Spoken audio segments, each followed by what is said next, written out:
Good afternoon, everybody, and welcome to our TalkBack for Butterfly.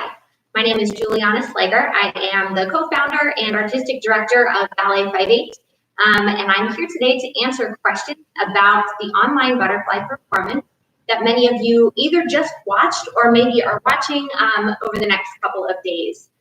Just by way of announcement so that you know you can share this with your friends, we will have the butterfly link accessible until Tuesday, the 21st of April, in honor of the Days of Remembrance.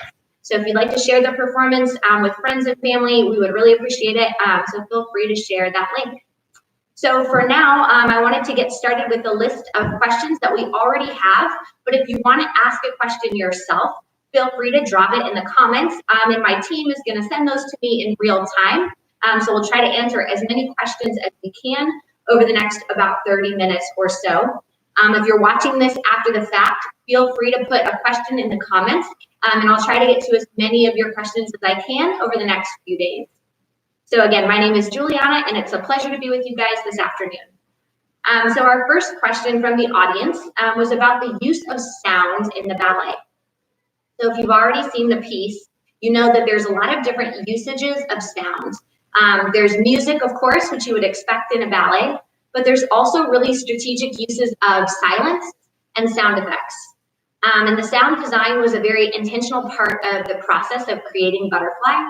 I knew when I was creating the piece that in order to give you an experience that would mirror at least a little bit of what the people of Terrazin went through, that you would need to be able to sense that in a very real way.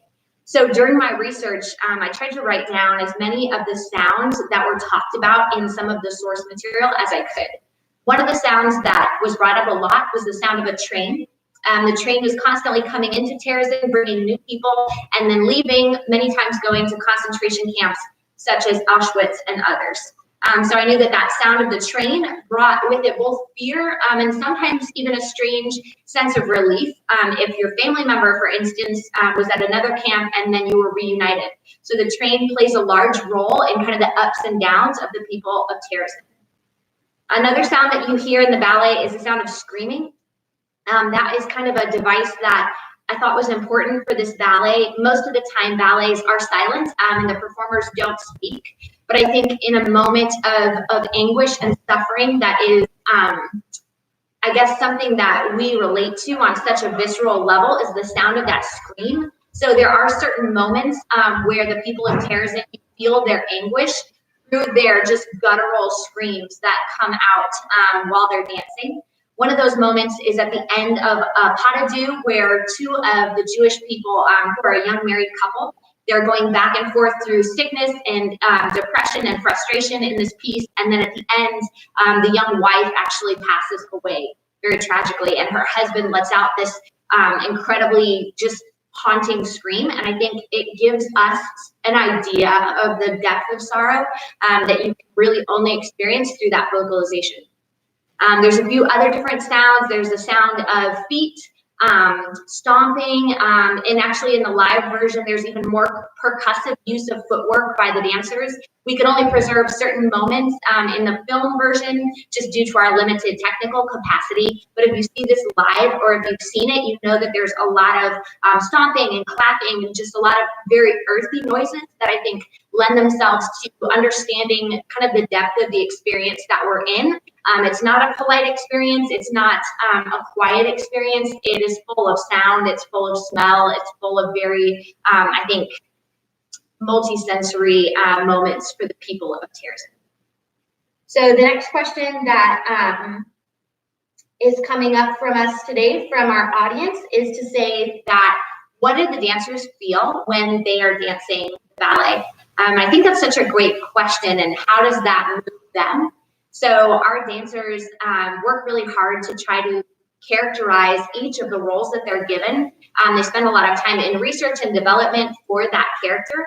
And so a lot of times the emotions that they start to feel are very real. We do a lot of work to make sure that we're protecting ourselves and that we're not end up kind of with this emotional baggage following us around after rehearsals or after a performance. One thing specifically that we do is we play a piece from the soundtrack from Schindler's List at the beginning of our rehearsals, and then we play a really beautiful melody that's by David Tolk that's just very peaceful and hopeful at the end of every rehearsal. And that kind of helps us to come in and out of character. But I know from working with the dancers a lot on this piece that it is very emotionally intense, and so they've had to be very intentional, even with not being too, I think, caught up in the emotions, especially after a rehearsal is over. But I know Jessica Lore, who plays Helga, would even just watch like a silly YouTube video at the end of a long rehearsal day just to like snap back out of that world and to come back into her sense of self of being Jessica in the 21st century and moving away from being Helga. A book called The Tree of Terezin that I got from the Holocaust Museum here in Skokie. And it's an incredibly beautiful, well-written children's book by a kind-hearted Nazi, and how that tree was instrumental in Tu B'Shvat, which is a Jewish holiday that celebrates the trees. So our next question is about how it is to watch yourself on film. And so that's a great question. Oftentimes in the theater, dancers are not able to watch themselves on film. And so it's really interesting to see how they get to kind of take in the performance in this online format that's very different from when we're in the theater, and they kind of have a different lens, if you will, for a stage performance. So it's fun actually for both the Space in Between and Butterfly. The company and myself and some of our team watch the performance, and we talk over Slack, which is our inter-office communication, and just kind of talk through what we're seeing, what we're experiencing as we watch the ballet for the first time. Like, they don't always get to see each other, so I think that is a really cool part of the online experience, is that they're able to watch each other do those kind of parts that they wouldn't normally see if they're dancing as well. And I think for them, getting to take in the ballet as a viewer is really special, because again, they just kind of are in their zone when they're performing, and they're making that art come alive. So they're not always able to take in the full view of what's happening on the stage and in the choreography and so on. So anyway, so those are some kind of cool things about being a dancer behind the scenes and then getting to watch yourself on film. Relating back to our online format, our next question is, will we continue to do online performances after COVID is over, which hopefully, we're going to see the end of that sometime here in 2020, and we'll be able to return to performing. However, we have gotten an overwhelmingly positive response from these online shows, and so it's been really neat to see that and see our audience members who maybe aren't close to what that would look like, and how we can sustain this online performance format, even if it's just something we do once a year. To be able to present something that is this accessible, I think is really important. If you haven't researched or heard about Ballet 5/8 a lot, accessibility is really important to us.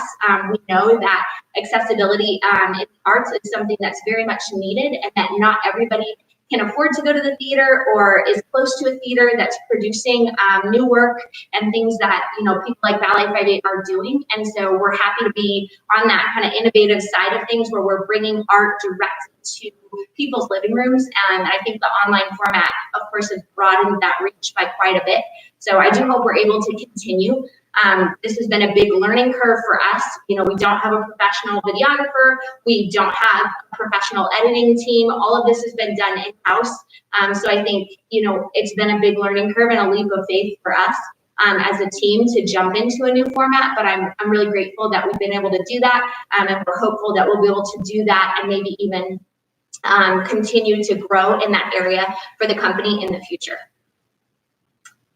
So another question that came in was just asking a little bit about the process of taking the ballet from a concept and then turning it into the actual choreography that you see on stage. And so, of course, that's one of my favorite things to talk about, because that's my job.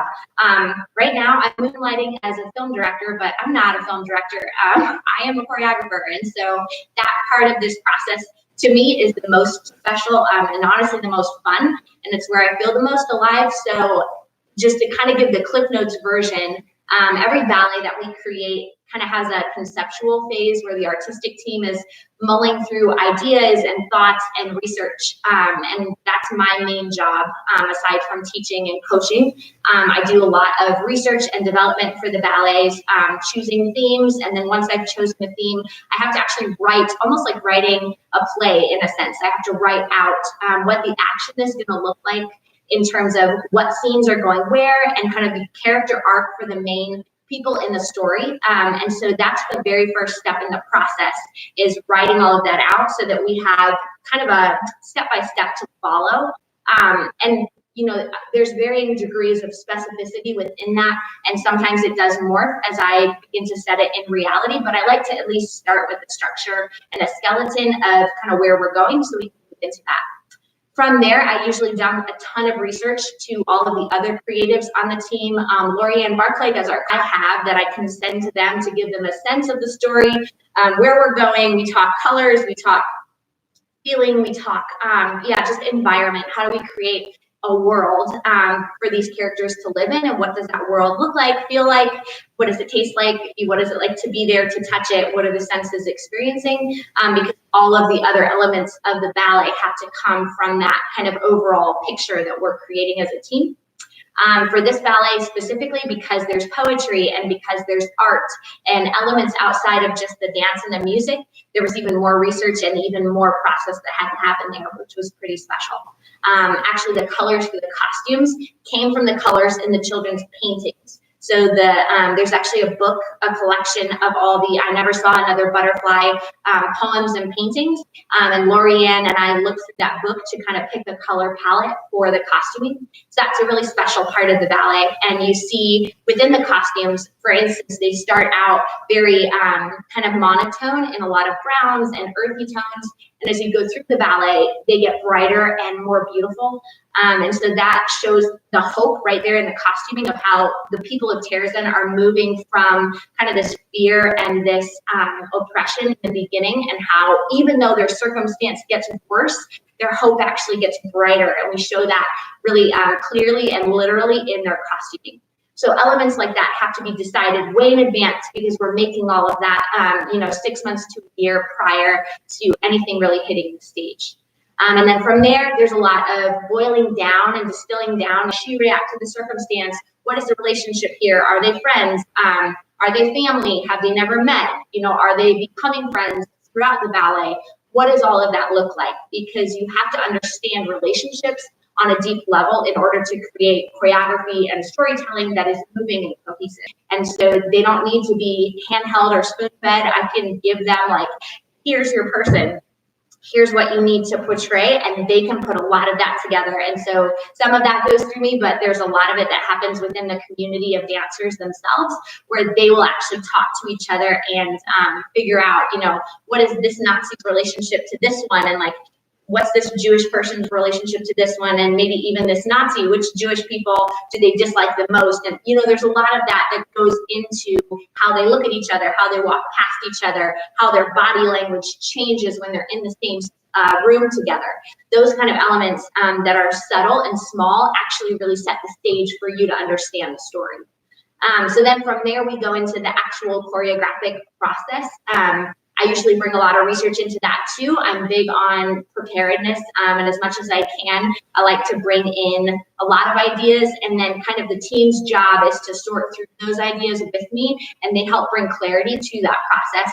And for me, I usually have 1,001 things I want to try, and so the process of setting it on the dancers actually clarifies for me my own intentions in the work, which is kind of interesting. So I almost view it a bit like sculpting, if you will.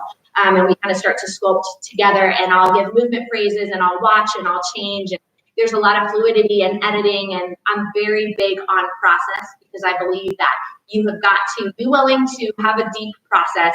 You have to be willing to fail. You have to be willing to be creative. You have to be willing to go outside of the box if you're going to come up with something that is bigger and more intentional than just kind of your run-of-the-mill dance work. So we do a lot of work in that choreographic time together to really break out of, kind of typical, stereotypical, boring movement motifs, and kind of overly done cliches. We try to push through that as much as we can to find more authentic ways of moving. And I think in the work dance, which is close to the beginning of butterfly, you see some of that really intense process. They do this movement with their palms where you almost feel them kind of pulling at their very soul, and it's a very visceral, strong movement where their arms are bristling and their backs are breaking, and you can see just the clear intention of how hard they're working to stay hopeful and to stay unified and to stay a community even through the back-breaking work that they're being put through. So things like that have to be carefully molded, and so you really can't create a ballet without giving yourself the time to do that. So that's a huge part of it. And then from there, once the whole ballet is put together, kind of in rough draft form, it's very much like writing a novel. You have draft one, and you watch it, and you think, and you write notes, and you make edits, and then you have draft two. And usually during that phase, I'll bring in Amy or Lauren or one of our other team members to say, okay, watch the ballet, tell me if you're getting what I'm hoping you're getting, you know, and then we make edits again from there. So there's a multi-layered process. And even now, having watched it on film, there are things that I'll probably tweak next time we put it on stage. So it's a continual process of creation at Ballet 5/8, but that's what we're loving about the jobs that we have, is that we're able to kind of be that creative motor, if you will, to bring stories to stage that have these beautiful themes of life and faith. So the next question relates into that. This question is, what do you hope the audience will get from this ballet? And I think that's such a great question. And frankly, when I made this 9 months ago, it was extremely meaningful to me because I was going through a very difficult time personally. However, was when I was first creating it. And so I think one of the most poignant things about this story is the fact that hope does not depend on your end circumstances. Hope is not related to you having a happily ever after ending. Hope is not related to me having a happily ever after ending. Hope is a much bigger and more beautiful, a much deeper concept than just, oh, does everything go back to normal at the end, and does everybody get what they want at the end of the day? And I think that that is what inspires me about Butterfly. The people of Terrazin created art in defiance of captivity. They were committed to creating and pushing through one of the most tragic events in human history because they knew that regardless of their own outcome, that it was worth having hope for the sake of everybody else around them and for the sake of generations yet to come. And I think that's something, and for me personally, that means having hope in something bigger than myself.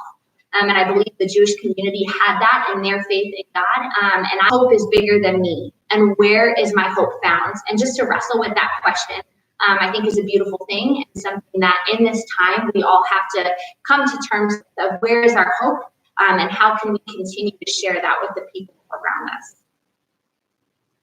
All right, everybody. Well, we're going to run a can over the next couple of days.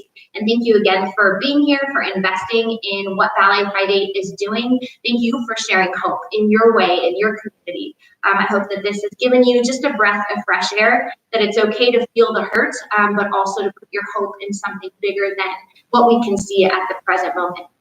Thanks again for watching, everybody, and I hope you guys have a wonderful start to your week.